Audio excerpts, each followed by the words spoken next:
Hi everybody, it's Katie, and today we are going to be talking about boundaries. Here with me I have my friend Dani. Dani has a blog, and the address is going to pop up here. Dani has a blog, and I've been keeping track of her blog for a little while now. Not nearly as long as I should have been, because there's some great stuff in there. But what's been coming out recently, what Dani's been writing about recently, really has been impacting for me, because the topic has been about boundaries. And so today we're going to talk about boundaries and what they are and why they're important and just all about that, because I think that I didn't really know as much as I needed to about them, I guess, and I'm constantly learning about boundaries. And reading over Dani's stuff and hearing her thoughts on it has been pretty impacting for me as a mom and a wife, and just kind of how to live life with good boundaries. So, Dani, hi. Hi. Thanks for being part of this is our first collaboration, so it's kind of exciting, but thanks for being here.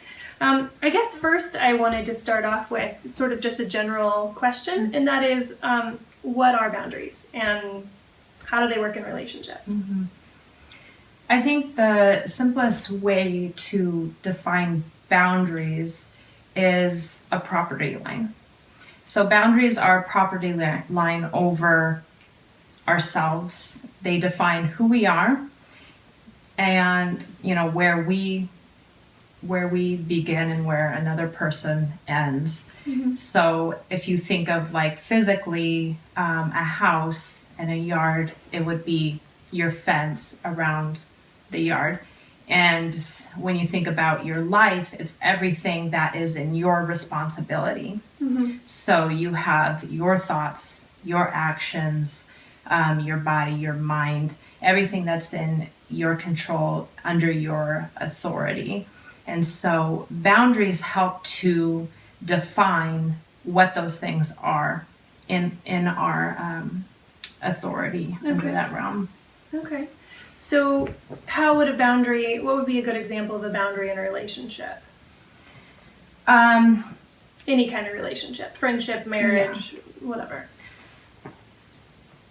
A really, just a simple boundary would be like, if you have issues in your marriage or in a relationship where one person is not respecting you, or even like yelling, or there's abuse or something like that, a simple boundary would be not controlling the other person, but controlling what you do in response to them.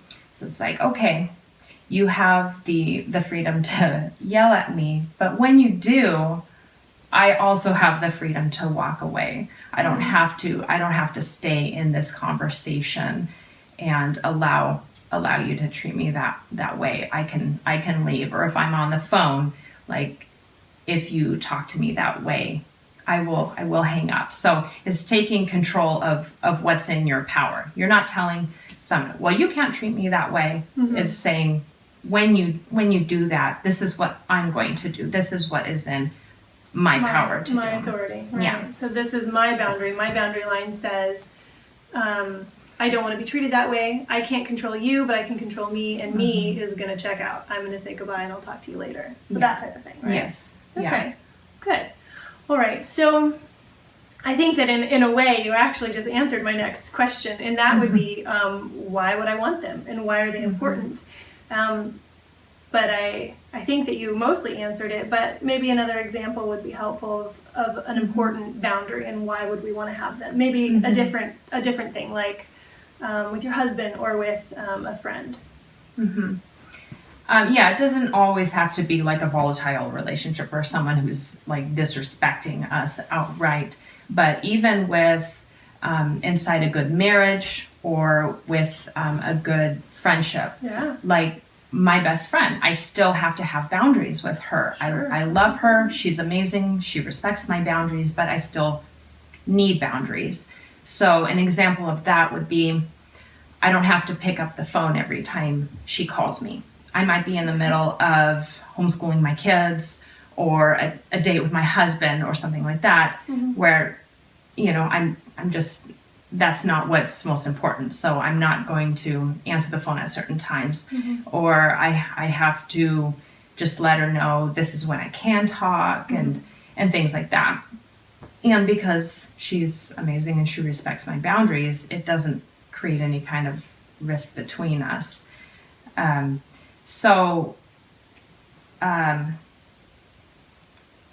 don't know, the benefits of boundaries would include freedom in your relationship. Like you have the freedom to make decisions, and you're also giving your friends, your loved ones, the freedom to make their decisions. Yeah. And so that also cultivates more like wholeheartedness in your relationships, where you're free to love, not feeling obligated to, I'm not obligated to pick up the phone. Right. I don't have to. She's going to get mad at me if I don't pick up. Right, exactly. And so the fruit of that is that she knows that when I do call her on the phone, when I do pick up the phone, when I am intentional about hanging out with her or anything like that, she knows that I'm doing it because I want to, not that I feel obligated. Yeah, and she fully understands that, and so she knows that when I say yes, I'm saying yes with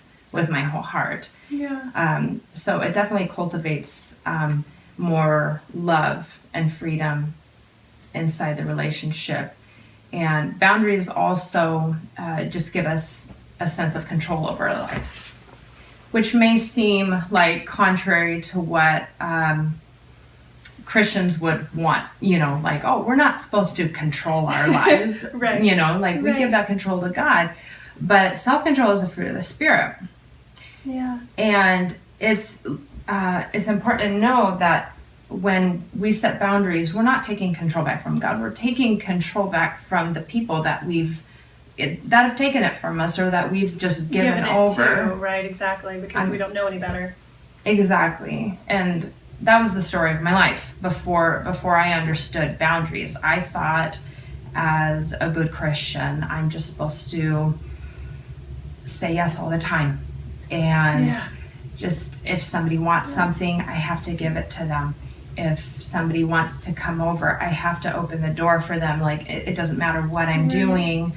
I just have to say yes. And so I had given over control of my life, even like parts of my marriage, my parenting, and my heart over to other people. And so, like, how can I freely give if I've just handed those things over to other people? And so good. Learning boundaries was a process of taking everything. I mean, this is like the motion I would do. Like, this is how I explain it to people. I'm like, this is mine. Yes. These are my kids. This is my marriage. Yes, exactly. I'm gonna hold it here. Yes.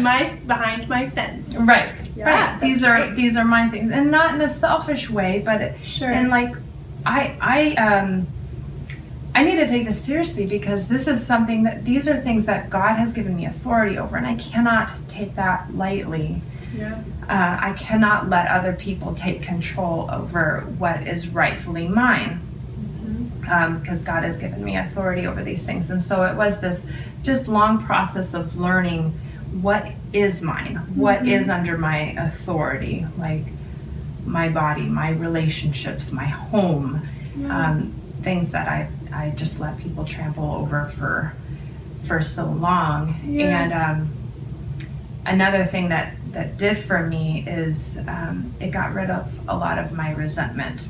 Whereas before, like, I thought I was loving people by just letting them come in. Yeah, trample them. Yeah, that's the loving thing to do. Yes, and being a good Christian and letting you, sure, I'll do this for you. Sure, you can come over whenever you want. That type of thing. Yes. And when I felt the freedom to make these decisions for myself, when I could say yes and I had the freedom to say no, then I knew that if I was ever feeling resentful, it was my own fault. That's it was so true. It was because I was not making the best decision for myself. For I yourself. was saying yes when I really meant no. Yeah, and I think that I think that I've had situations where it's like you feel obligated, and then, because maybe that boundary isn't very well defined, you feel obligated, but then in the back of your mind there's a little bit of resentment because you're like, I don't actually really want to be doing this, Right. but I should be. Should. Well, yeah, maybe not. I mean, maybe you shouldn't be doing that. So I think that's really good about the resentment, because I think that sometimes it happens and you don't even know why. But then once you have your boundaries in order, then if you're feeling resentment, then that's your problem. Right. Versus, other people having chunks of you and you being resentful because you haven't set up your boundaries very well. That's so good. You think, like, don't they know better? Don't they know they can't ask this of me? I know, that's why would they do that? Why would they do that? That's good. So those are some good answers. Thank you so much for kind of helping me through definitions of boundaries. I think that it's really important, like I said earlier, for us to have these and to understand them. But everybody talks about boundaries and it's like, well, what does that actually mean in real life? So anyways, I appreciate you coming in and chatting with me about it. I think we're gonna go ahead and wrap up now, but I still have more questions. So if you want to stay tuned, guys, for next week, we're going to do a part 2 to this, where we ask a few more questions about boundaries. And my favorite one is, what happens if someone gets mad? Well, we're going to handle that question. So anyways, thank you guys so much for watching and tuning in. And if you want to follow us on Facebook, we have a Facebook page.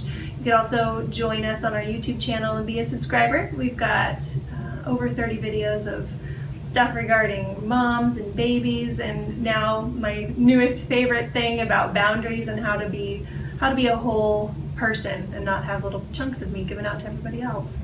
So thanks again for watching, and we hope you liked our video, and stay tuned for next week. Bye.